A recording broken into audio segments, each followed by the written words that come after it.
प्रधानमंत्री मत्स्य संपदा योजनेतूनच माझा प्रोजेक्ट पास झालेला आहे 21 आणि 22 साठी. पण मी ट्रेनिंग घेतले नसल्या कारणाने मी प्रोजेक्ट काही चालू केला आणि उशिराच चालू केला, कारण की त्याच्यातलं काहीच माहिती नव्हतं. युट्यूब वगैरे याच्यावर बघून बरेचसे टिंगे मारले पण काही उपयोगात पडले नाही, कारण ऍक्च्युअल लँग्वेज मध्ये सांगते भरपूर म्हणजे ते बघून हे असं घ्या स्लोप इतका घ्या तितका घ्या काही उपयोग नसतो.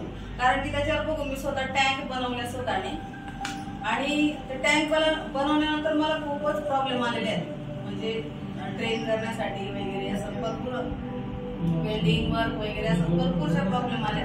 त्यात सगळ्यात महत्त्वाचं वॉटर पॅरामीटर्स काय असतं, कसं चेक करावे लागतात हे काहीही माहिती नव्हतं. त्याच्यामुळे मला युट्यूबवर बघून मलाही असं वाटायचं ना की नाही मी पण करू शकते, मी तर शिकलेली, मी का नाही करू शकत असं मलाच कॉन्फिडन्स यायचा.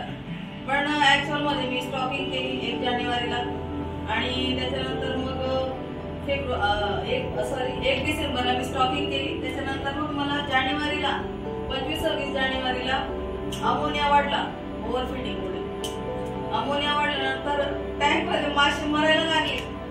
तेव्हा मला कुठेतरी असं वाटलं की युट्यूब वगैरे काही कामाचं नसतं, म्हणून ट्रेनिंग निघालं. ट्रेनिंगला जाऊ की नाही जाऊ असं वाटत होतं मला आधी. काय ट्रेनिंग घ्यावं, मासे मेल्यानंतर माझी ट्रेनिंग बघा हा तरी वाटायचं की होऊन जाऊ म्हटलं आपण पाण्यात उतरलं असं मला वाटत होतं.